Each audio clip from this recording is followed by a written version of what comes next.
I never was one for company. The quiet of my home, nestled in the heart of a sleepy suburban neighborhood, suited me just fine. It was the sort of place where the biggest disturbance might be a dog barking a little too late at night, or the distant hum of a lawnmower on a Saturday morning. That was enough for me. My days were simple and predictable. I woke early, brewed my coffee, took a brisk walk in the park, and then worked from home in the steady rhythm I had crafted for myself over the years. The routine was my anchor, but then the small oddities started creeping in. At first, they were so minor that I barely noticed them.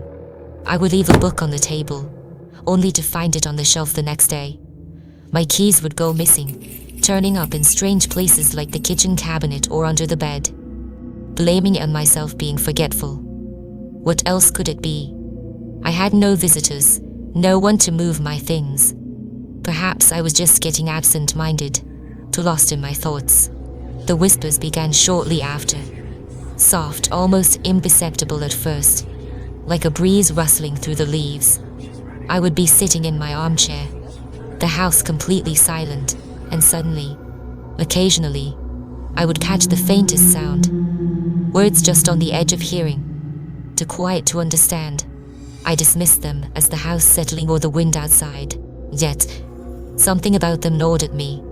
I started keeping the television on, for background noise, something to drown out the whispers, but they seemed to find their way through anyway. Then there was the night I saw the figure in my backyard. It was late, and I had been reading in bed, trying to calm my mind after a particularly unsettling day. A movement outside caught my eye, a shadow just beyond the window. My heart skipped, and I leaned closer to the glass, squinting into the darkness. There, standing just outside the reach of the porch light, was a person. More shadow than human, featureless and distinct. It stood perfectly still, watching. Who's there? No response. The figure remained motionless for a moment longer, then seemed to dissolve into the night, as if it had never been there at all. I rushed outside, my breath coming in short, panicked gasps, but the yard was empty. The only sound was the distant chirping of crickets, the cool night air biting at my skin. I stood there for a long time, staring into the dark, waiting for the figure to reappear. It never did. The unease grew after that. I became more aware of the shadows in my house, how they seemed to move, even when there was no change in the light. I would catch them out of the corner of my eye, creeping along the walls, pulling in corners, always shifting, always just out of sight when I turned to look directly at them. The whispers, too, became more insistent, their words still unclear, but their presence unmistakable. My house, once a sanctuary, began to feel like a trap. The walls closed in around me, the rooms filled with a suffocating sense of dread. I started spending more time outside, despite the lingering fear of that shadowy figure. But even in the daylight, I could not shake the feeling of being watched and followed. I would glance behind me on my walks, certain I would see someone trailing me, but there was never anyone there. Only that same persistent unease, like an itch in the back of my mind, that I could not scratch. My work suffered. I could not concentrate, my thoughts constantly drifting back to the shadows, the whispers. I started making mistakes, forgetting things, important things. Clients grew impatient, and I began losing jobs. But none of that seemed to matter anymore. All I could think about was the thing that was haunting me. I stopped going outside, shut myself in the house, trying to figure out what was happening to me. The voices, once faint and indistinct, grew louder, clearer. They called my name now, soft and coaxing, as though they were trying to draw me out, to make me listen. Sometimes they laughed, a cruel, mocking sound that echoed in my head, long after the voices themselves had faded. I tried to ignore them, to tell myself it was all in my mind, but it was getting harder to believe that. The shadows in my house had taken on a life of their own. They no longer waited for the corner of my eye. They danced openly in front of me, dark tendrils snaking across the walls, figures flitting from room to room. I would walk into the kitchen, and see a shape standing by the fridge, only for it to vanish as soon as I blinked.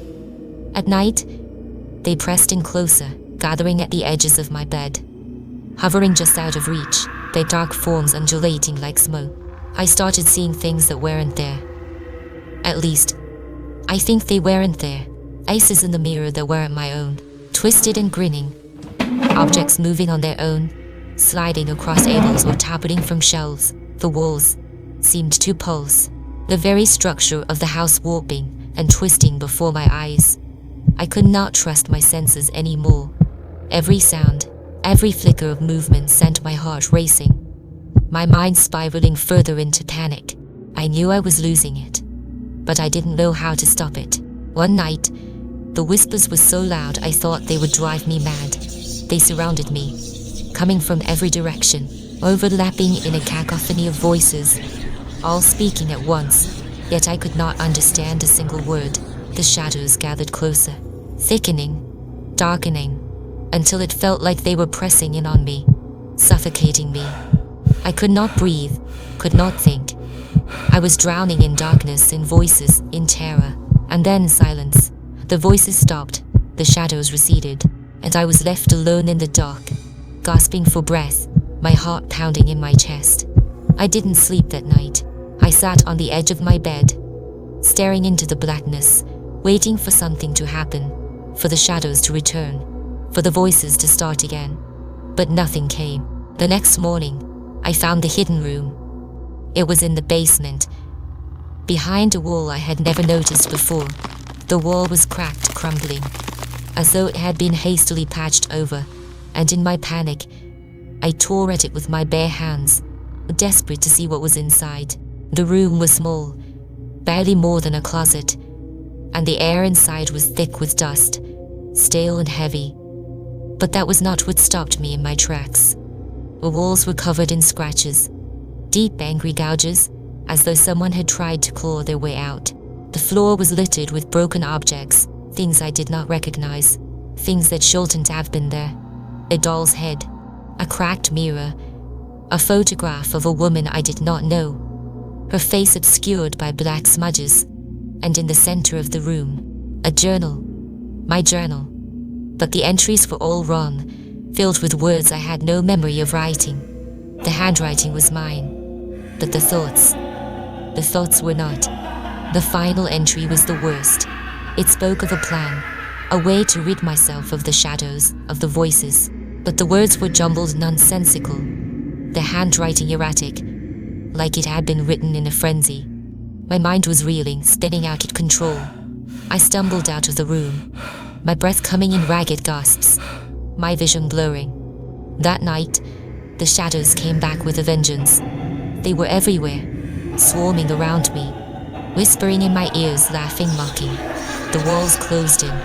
The floor shifted beneath me, and I knew they were going to take me. I could not let that happen. I could not let them win. The last thing I remember is the cold steel of the knife in my hand, the way the blade gleamed in the dim light. Was not going to let them take me. I will never let them win. Knife in hand, but no cuts. Blood's all over him, but no visible injuries. Doesn't add up. And nothing on the floor or walls either. No struggle, no intruder. Just him, covered in blood. Place is clean. No signs of a break-in. It's like he just snapped. Yeah, but from what? There's no physical cause. It's like something got to him. Mentally. Whatever it was, it's still off. This house feels wrong. Let's not take any chances. Document everything. Something about this isn't right, and I'm not leaving until we know what. If you have enjoyed the content so far, consider leaving a like and subscribe. It really helps the channel grow and continue making videos that keeps you awake at night. With that, we will see you on the next video.